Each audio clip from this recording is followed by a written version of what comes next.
the BOS tomorrow? I hope so. Yes, exactly. Dennis, we miss you on the Planning Commission.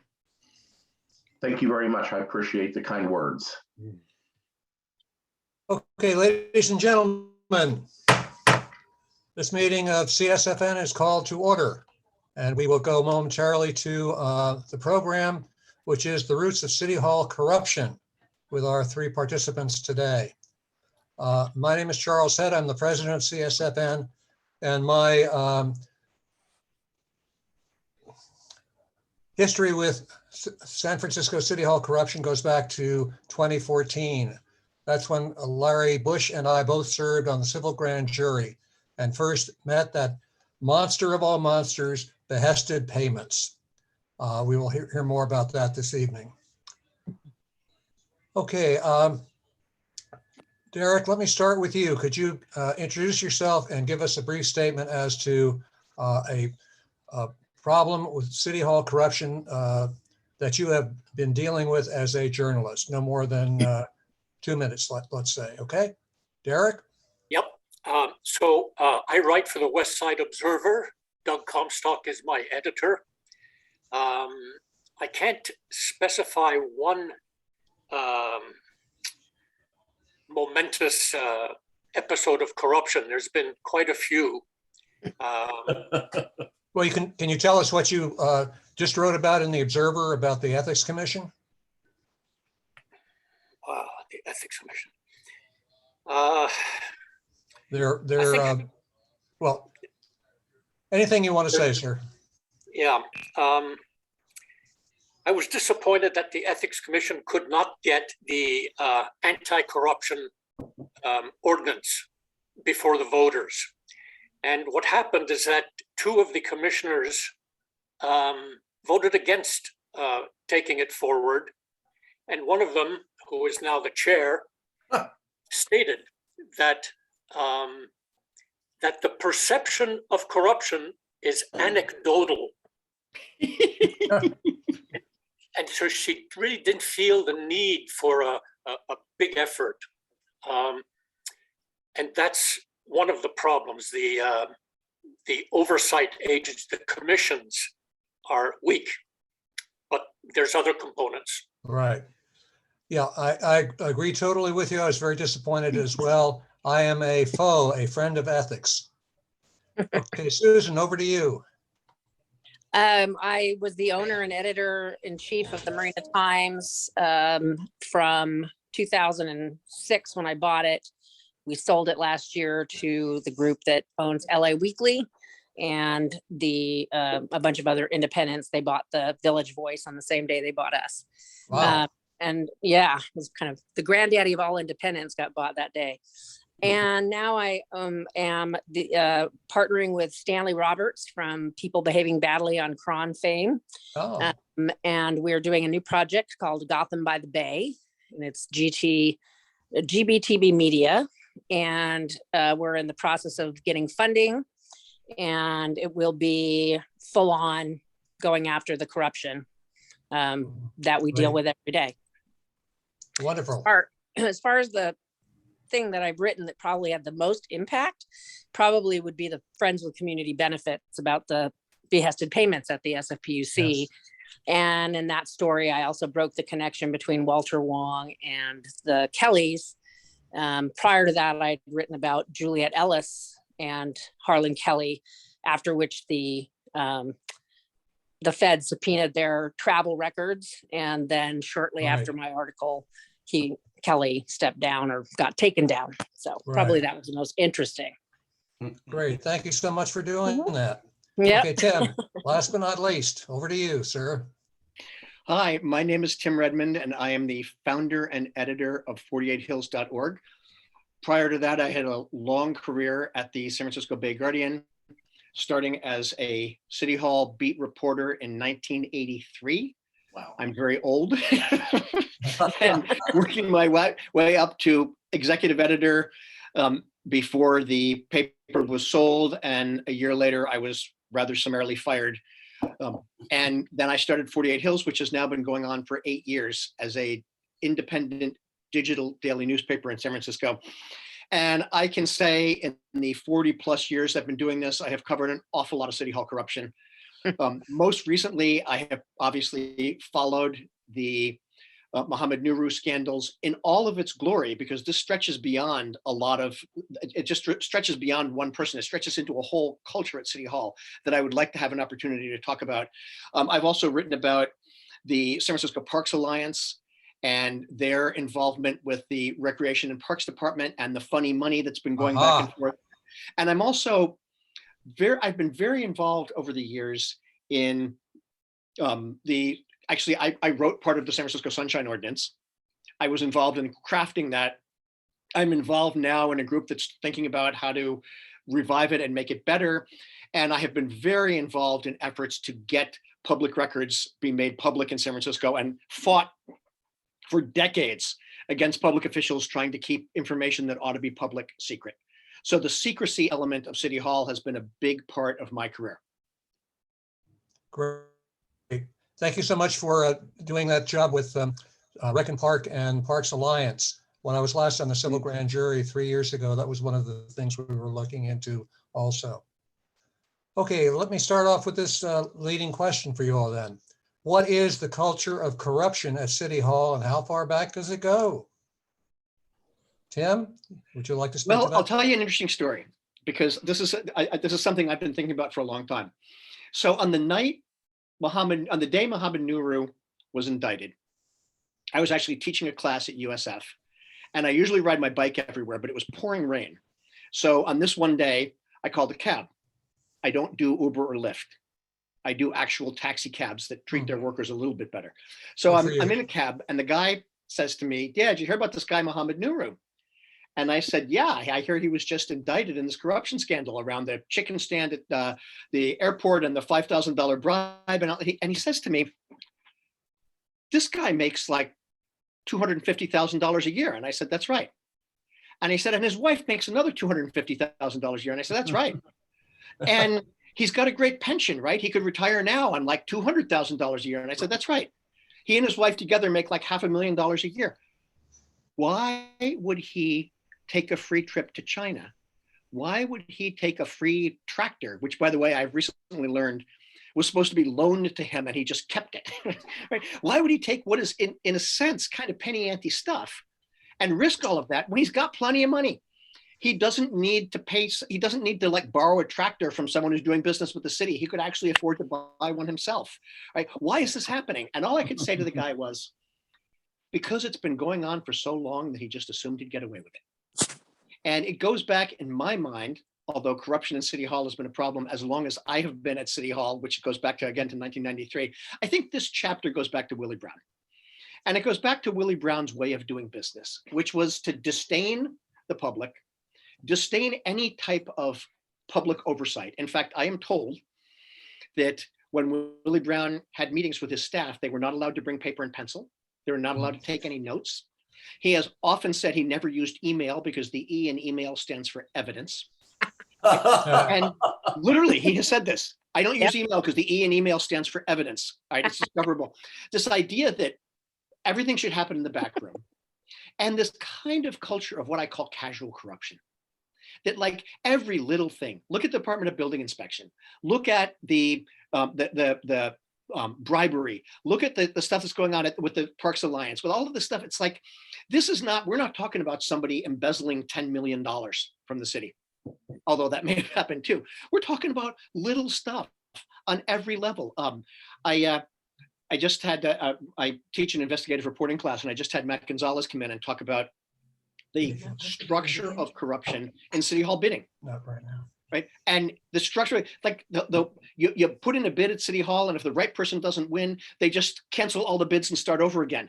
Right? And it's just, I just think this is so deeply embedded in City Hall, and has been since the Willie Brown era, that the idea that, you know, people would just kind of do things without going through the public process, that they just kind of do things in the back room, that they just kind of do things this way or that. It's now so ingrained that you see it at every level. And the reason that I get so upset about this, and then I'll stop talking, and which some of my colleagues may disagree with me, I believe in government, and I believe that government can solve problems. And I believe that the public sector is very important. I actually believe that the private sector is often more corrupt than the public sector. But when I see this stuff happening, it causes people to lose faith in government. And it causes people to say, why should I pay my taxes if they're just going to this corrupt government stuff? Why should I pay higher taxes? Why should I support changes in Prop 13? All it's going to do is go to corruption at City Hall. And that really frustrates me because I freely admit I'm a progressive. I believe in government. And if government doesn't have the faith of the people, then people don't want to pay for government. And that makes it very, very difficult for us to keep up with the equally dangerous and corrupt private sector. So I'll stop there. Right, exactly. Thank you, Tim. Susan, I saw that you were nodding. Are I you in agree with agreement with? Yeah, I agree. I agree with everything that Tim just said, everything. And Do you agree with the culture going back to Mayor Brown? I have written about that. Yes, I wrote a column called "The City Family is a Machiavellian Tragedy," and it was just about that very thing. I do think that.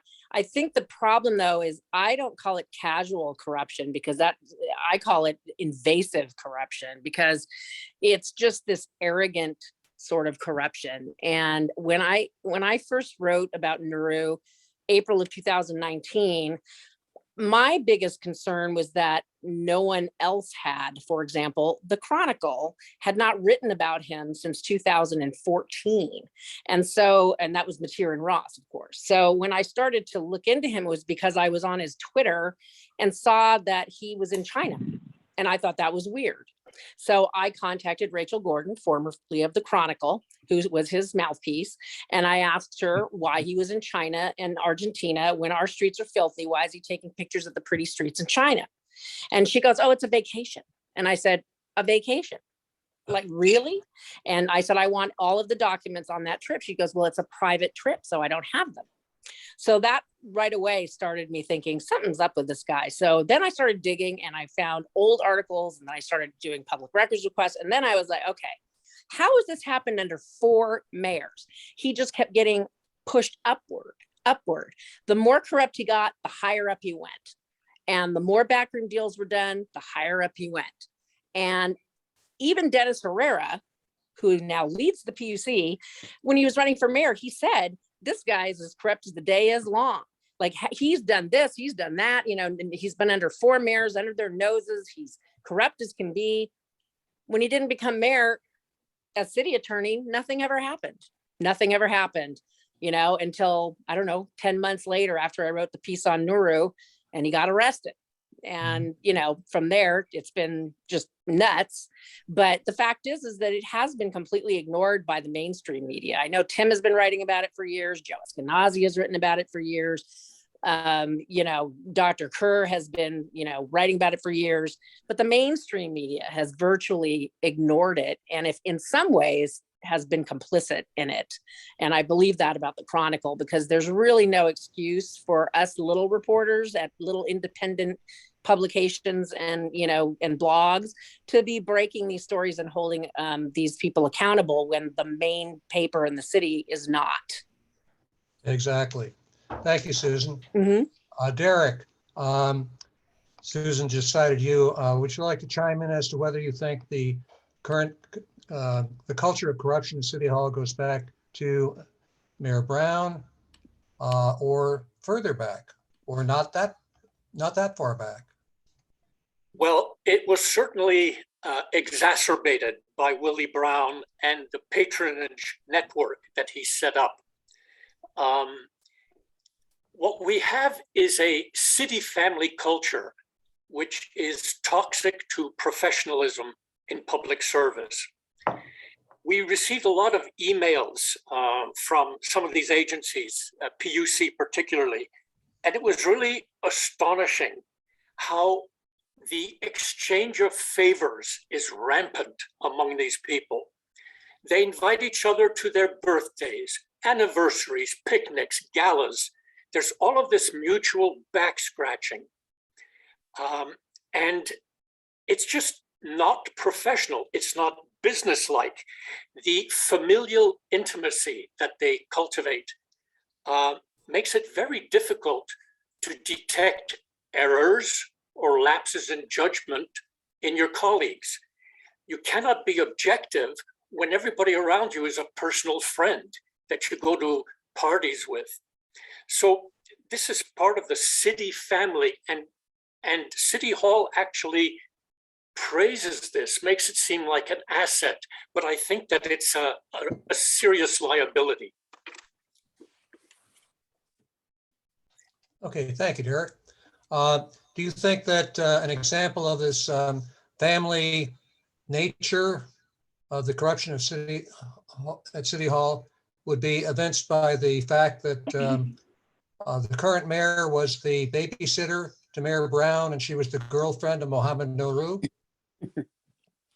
Yes, and here we have, Mayor Breed, who was, not too long ago was fined $22,000 because she let Mohammed Nouru pay $5,000 to get her car fixed, and then hit John's Grill and Lefty O'Douls for $1,200 so she could decorate her float for the Pride Parade.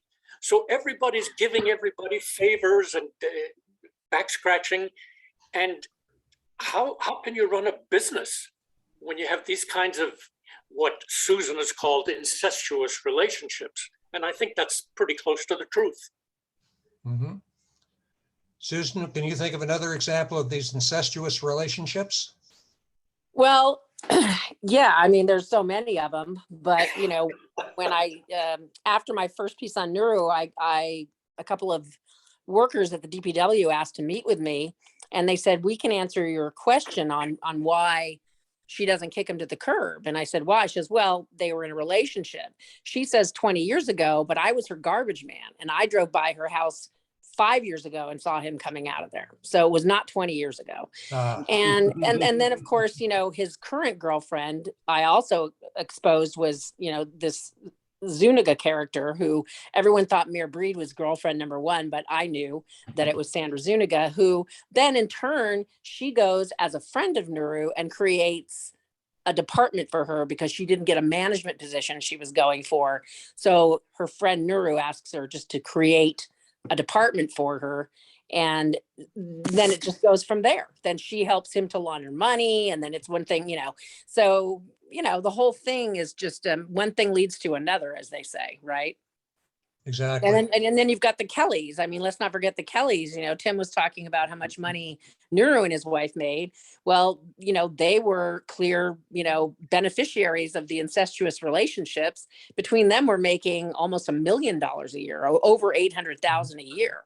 And they have completely, incestuous relationships with all of those people. I have photos of that people sent to me of Harlan and Muhammad arm in arm, calling each other their brother. So yeah, it's 100%, no one can tell on anyone else. And I fear that's not going to change, frankly, the way it is with Dennis Herrera and the PUC. I don't think it's going to change. Right. Tim, let me ask you, where is all this money coming from? This money in San Francisco is primarily coming from tech and real estate. That's where the money comes from. And one of the things that government is supposed to do is regulate. Right? Government does a lot of things where you can see problems. Government buys things, government hires people, and government regulates. All right. And we've seen some of the problems with government buying things, with the bidding problems, but government is supposed to regulate. And the tech industry doesn't want to be regulated and hasn't wanted to be regulated from the early days. And San Francisco, this is why we got Uber and Lyft that destroyed the cab industry. Uber and Lyft, everything they did from the day they started was illegal. Every single ride on Uber and Lyft was illegal, right? They were illegal taxi cabs. Ed Lee was mayor. He did nothing to stop this, right? He did nothing to stop this completely illegal industry that has since created billions of dollars in supposed value for shareholders, but which started on a complete, every single thing that Airbnb did when they started was illegal. Every single Airbnb unit in the city and county of San Francisco was illegal. These are illegal hotel rooms. Ed Lee was mayor. He did nothing about it. They just let this stuff happen because there's so much tech money that comes into San Francisco, and there is so much real estate and developer money. that comes into San Francisco. That is where, and the real estate and developer money was a lot of the money that allegedly, and now he's pled guilty, went to Nuru. But those are the people who benefit the most when the city either looks the other way or gives them a favorable decision are real estate developers and tech companies. Now, there's other money too, right? But that's really the two biggest sources of, I think, corruption driving money in San Francisco. Okay, very good. Good answer. Let me ask a question for all three of you, whoever wants to respond first. Is there money in garbage? There is so much money in garbage. There is so much money. And recology is another big problem that we all know about, all right? San Francisco, I believe, is the only city, certainly the only big city that I know of, that has an exclusive no bid contract in the city charter going back to 1934 for one private company to pick up the garbage. A lot of big cities, this is a municipal thing, right? In most, I'm not saying, in a lot of big cities, the government picks up the garbage and you pay your taxes to pay for that.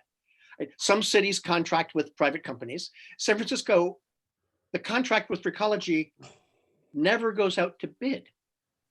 And in fact, the director of public works had a huge role in deciding how much people pay for their garbage to be picked up. So yes, we are seeing now how much money there is in garbage.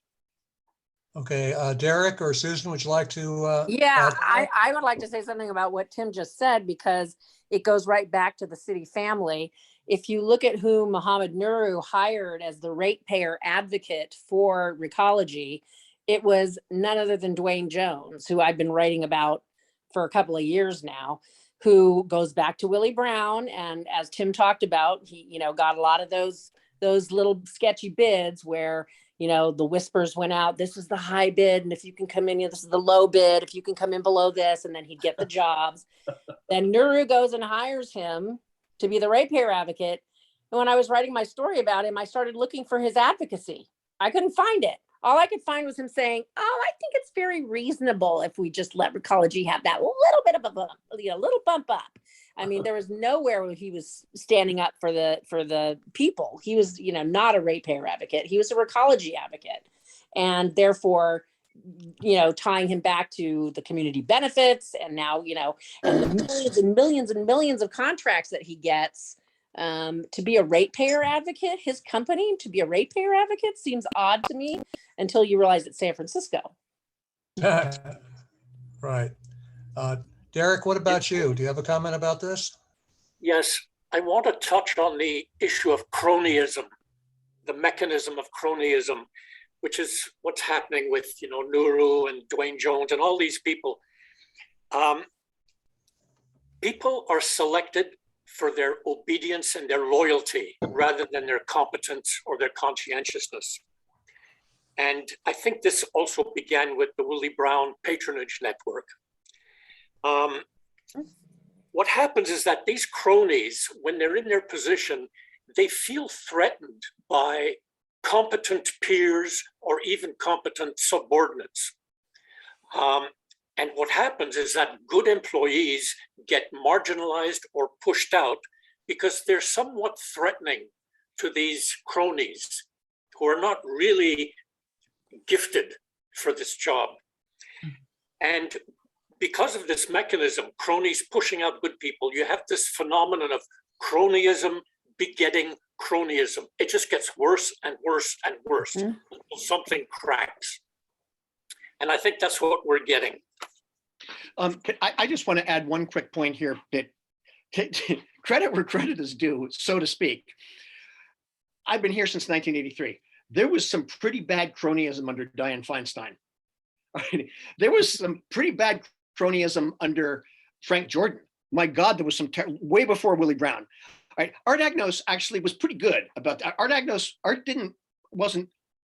was not into this kind of corruption and cronyism at the level that the others were. Probably the last mayor who really wasn't. But you go back.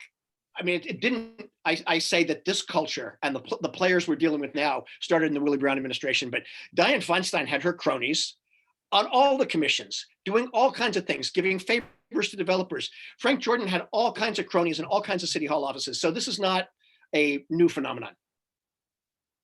Right. Right. Agree. Okay, thank you very much, Tim. Supervisor Peskin introduced a ballot measure the other day having to do with this very issue with recology. And as he was speaking about the issue, he said, in effect, that everybody involved in the recology money and how it was laundered, spread around, was either complicit or actively commissioning this kind of thing.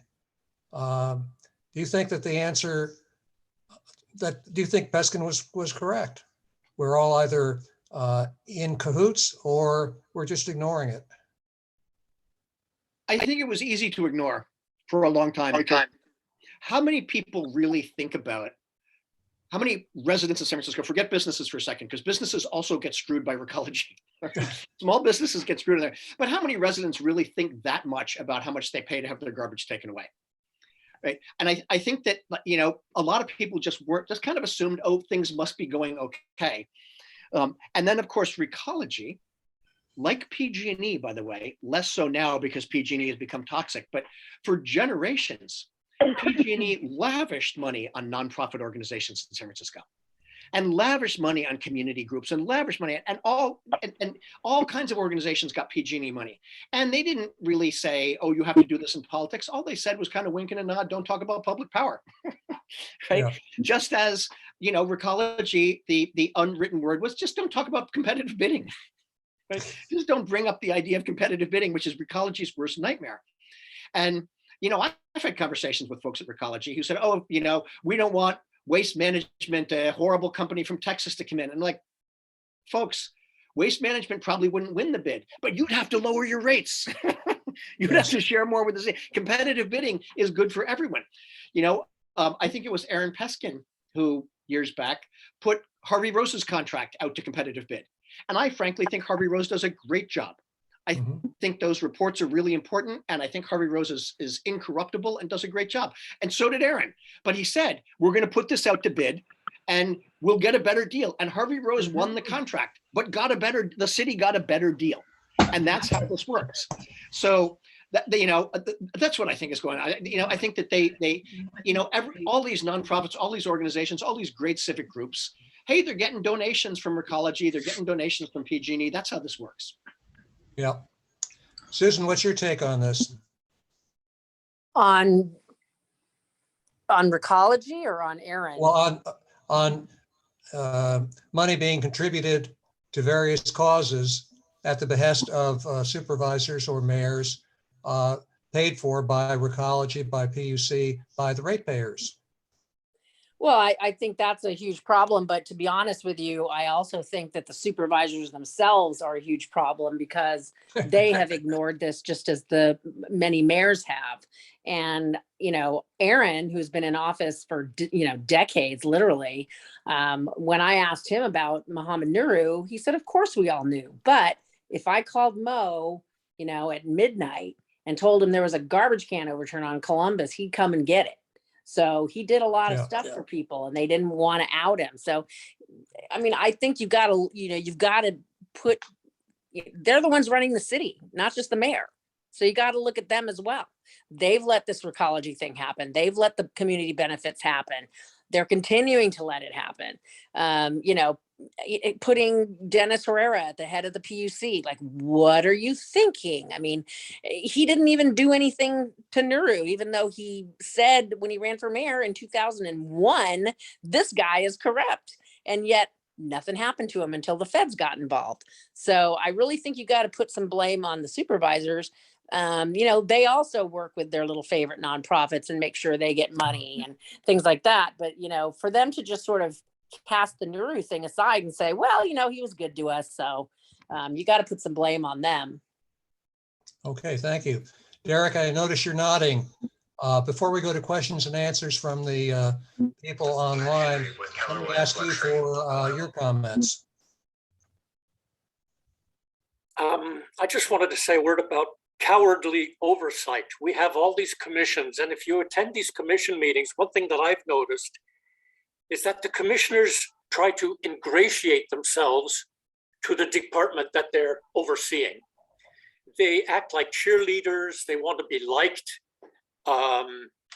It's a minority that will actually represent the public and ask the kinds of questions that the public is concerned about. It may be that some of them are seeking support for their own political ambitions, but I've been very disappointed in commissions. And I think that's another weak point in the system that allows corruption to occur. Everybody's so friendly, so supportive. They don't see the corruption because they're all friends. How Right. could your friends and brothers and sisters be corrupt? We Right. love each other. We're one big happy family. And I would note that while Susan is criticizing the supervisors, the only commissioners who ever take on the departments are the ones appointed by the supervisors, not by the mayor. Hmm. I have seen this on the planning commission. We're the only people who ever spoke up and challenged the developers were people appointed by the board of supervisors, not by the mayor. I have seen this on the police commission. We're the only people who are willing to stand up and take on the chief. Are members appointed by the supervisors, not the mayor. So I'm very happy that at least there's some split appointments, but the mayor controls the majority of every single commission. So let's not forget that. Right. And I think my friend Dennis Richards will agree with me on that. Thank you. Susan, before we go to questions and answers from the online people, is there anything further you'd like to say? I mean, I just will say again that the Board of Supervisors has allowed this corruption to continue. I think Matt Haney is one of the first people that ever said, what the heck is going on? And that's only because he was new to the game and didn't really, fairly new. I mean, in terms of city family relationships. But I think, when I first started asking questions, I asked all of these, supervisors, Aaron and all these people, and they would say, well, yeah, Dwayne's really corrupt. We know about Dwayne. And it's like, okay, but, I'm not a supervisor. You are. Why are you letting this just, continuing? So you have to put some blame on the supervisors, especially the ones like Aaron that have been there forever. Right. Okay. Thank you. Okay. Now we'll go to questions and answers from the people who are listening in. I would remind people that, first of all, questions will be allowed from CSFN members. So if we have time, we will get to questions from other people, but first dibs goes to CSFN members. Secondly, we want you to ask a question that is not, dear sir, you Kerr. Ask an insightful question quickly and succinctly to get more information, to get a person's perspective, to get more laundry aired in this environment. And lastly, if you choose, I would ask you to direct your comment to a specific person or say, this is for everybody, and then sit back and let each of them respond. Okay, Glenn, I would ask you to help me in this if you could. Sure, I'll help. Okay, I see some hands have already been raised, but again, we will go first to CSFN members, beginning with Mary Harris. Mary Harris. Okay, I'm just had needed to unmute, sorry. So, and I don't know who to direct this to, so it could be anyone who wants to answer. I wanted to know how much politics and real estate developers play in the redistricting process, the drawing of the lines and what's going on right now. Do you know, or there seems to be other elements in play? I would say the answer is that nobody really knows for sure. The redistricting commission is dominated by appointees of the mayor, and the elections commission, which is dominated by appointees of the mayor. I think there's no question right now that the mayor is not happy with the current board of supervisors. In fact, I don't think she even likes district elections. Whoa. The current board of supervisors has been challenging her on a lot of things. So I don't know. I just know that the district lines that they are proposing are very, very funky. And I don't really see how this flies. But I don't know the influence of the real estate or the tech money on that process. Okay, Dave Osgood. Hi, great program. Let's see, well, for all of you, you ranked money from tech and real estate. Where do developers fit in on that list? Maybe a close third? Well, that's. They for include you to- developers as real estate. I put them in the same box, Dave. Oh, okay, gotcha. And what are our action items? So first of all, the developers are not just real estate. The developers that are working on the sewer project, which is the biggest, most expensive project in the city, they're not real estate developers. They're AECom. They're a huge national, they're not even from San Francisco, and they have contributed more money to the favored nonprofits of the PUC than anyone else. I mean, I would argue that tech is, I agree with Tim on Uber and the way they got started was, I mean, and Scott, I wrote about Scott Wiener going to their parties and celebrating them and saying how great they were, so they've been definitely cheered on by the politicians. Some of them, not all. Aaron was definitely not for them, but I think that you've got to look at the billions and billions of dollars coming from these really big developers in District 10. And you've got to ask yourself, where is that money going that they're supposedly donating to help the community? Where is that money? That to me is a far bigger issue than tech and real estate. Okay, thank you. Thank you, Susan. Alfontes. So what do we do about this? You want Is my it right? recommendation? My recommendation is vote for a public advocate whose entire job is to look at corruption in the city and give the Sunshine Task Force the ability to order the release of documents, as opposed to just referring things to the Ethics Commission. In Connecticut, the Freedom of Information Commission, which operates like our Sunshine Task Force, has the ability to order the release of documents. You can go before them and say, this document is secret, it shouldn't be, and they have the statutory authority to say, hey, department head, hey, politician, you must release those records. And that has the, I mean, not doing so is like contempt of court, they have to do it, right? So those are two things that I would recommend. Agreed. Okay, Glenn, I'm having a little computer trouble. Could you take over for the next few questions? Sure. Does anyone else have, I'd like to ask, Al You just again. called You my want name, another- right? Yes, please. Okay. Al Fontes. Okay, thanks. This is for Tim or anybody who wants to jump in. How much of this problem do you think is related to the fact we basically have a one-party system? I think having one party system is always a problem, right? Although the Republican Party in San Francisco has never, even when they had a little bit of influence back in the early 80s, has never really challenged the Democratic establishment. It's not so much, I don't think in San Francisco it's Democrats and Republicans. I think the parties are the Developer Tech Contractor Alliance. Is the one party system. Right? I don't think it really matters what they're registered as. I think it's, Dianne Feinstein would have been a Republican in most cities in the United States, but she had to be a Democrat to win in San Francisco. Her politics are essentially the politics of a moderate Republican. Right? So I don't think it's that. I think it's just the big money alliance connected to the city that goes beyond any particular political party. But, when the Republicans had candidates in San Francisco, I remember Lee Dolson was a Republican supervisor. Frank Jordan had a lot of Republican people involved with his administration. They were all part of the same game.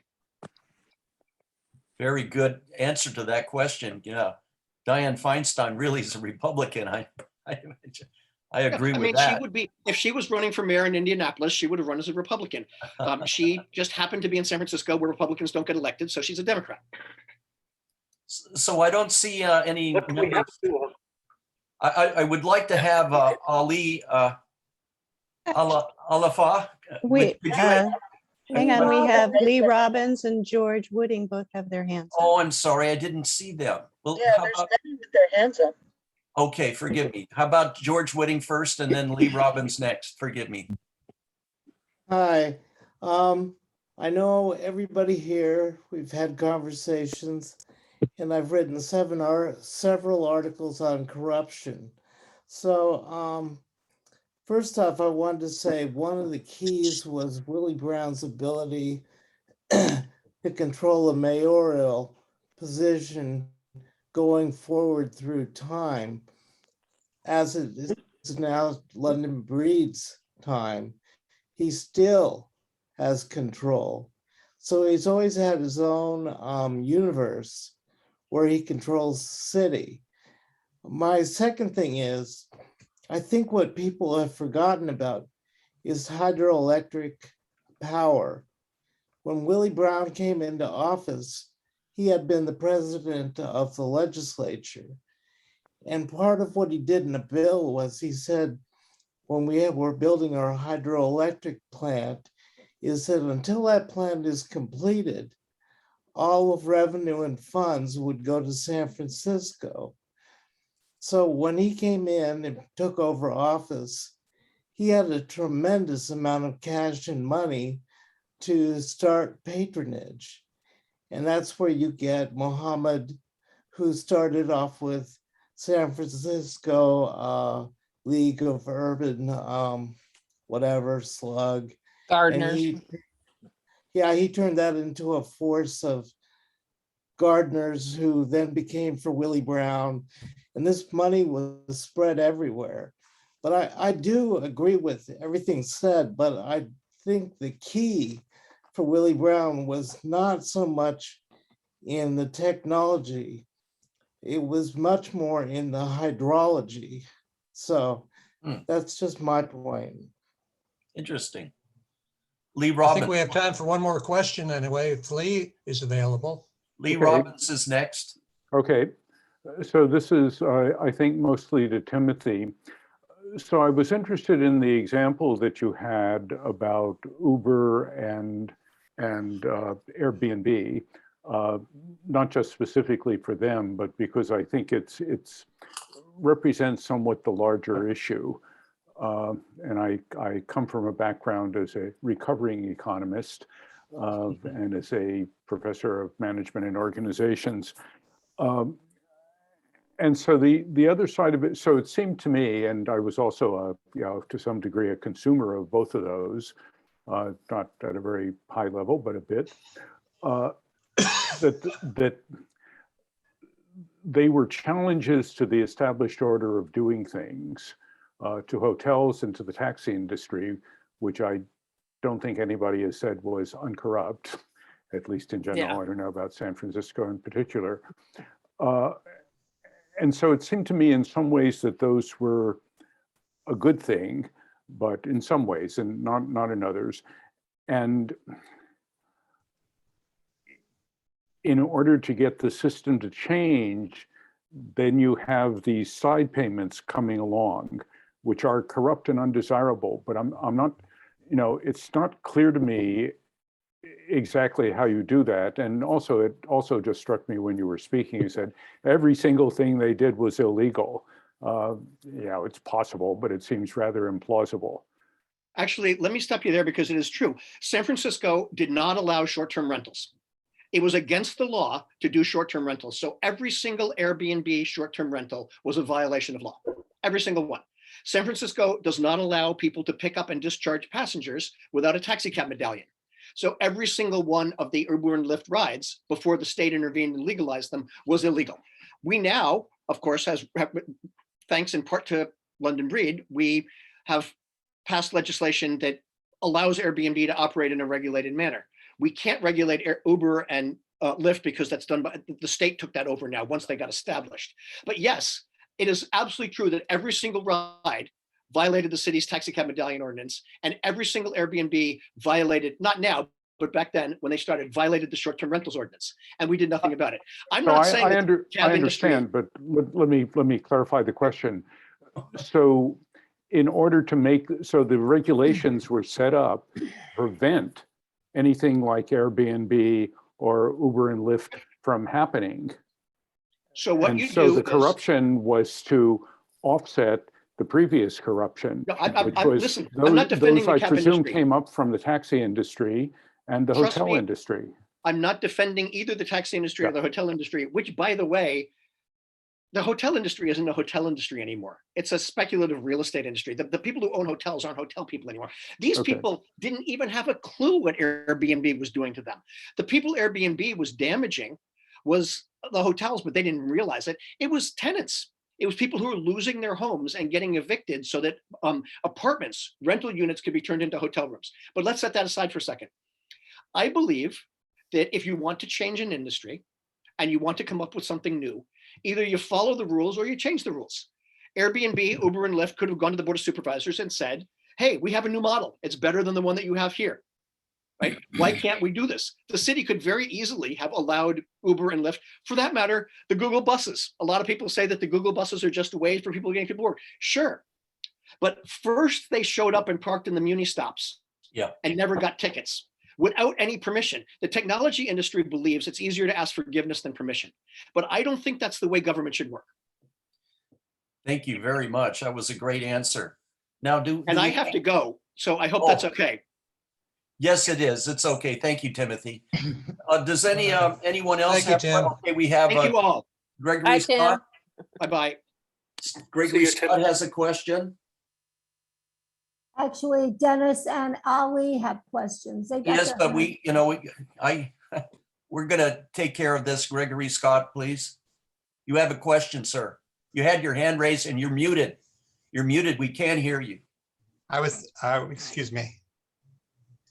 You're next. Gregory Hi. Scott, please. You're For them. muted. Oh, gee. You're not muted. You gonna ask a question, Gregory? No, I don't have a question. I was simply telling them goodbye. Okay. Any other CSFN members? Had several in the list had their hands up for a very long time. And who is that? Claire? No, but Allie and Dennis, and I don't see those hands going down. And I didn't hear Allie ask anything. So Ali, would you like to ask a question? Yes, thank you, Glenn, and good to see you guys all. What I wanted to comment is part of the reason why we're facing this corruption in San Francisco. Dr. Kerr made the statement that this is not a business. The reality is, if Dr. Kerr, if you're referring to the city, the residents as not a business for them, yes, I do agree with you. But the reality of the matter is, and this is based on my experience working with the city, working with the politicians, it is a business. It is a functional business. Everything within the city, when it comes to the contracts, when it comes to the ordinance, when it comes to setting up the nonprofits, it's all about one thing and one thing only: getting the money from the city, siphon it in a way that would go back to room 200. The other thing I want to share with you, back in the days, I was dealing with a lot of the commissioners in the city, and I know for a fact every commissioner on every commission have a price tag on it, meaning the San Francisco PUC was $250,000 that had to be raised by that commissioner every year in order for him or her to stay on the PUC commission.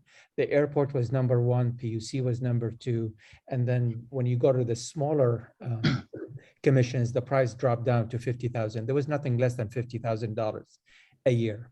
So those commissioners are obligated to raise money to the Willie Brown machine. And they could not for 1 second to go against his wills of who the contract will go to. And I'm telling you this from my own personal experience. I've seen it and I can name names in it. The last part. Thank you, Ali. But we're going to get in trouble if you start naming names. I think we better.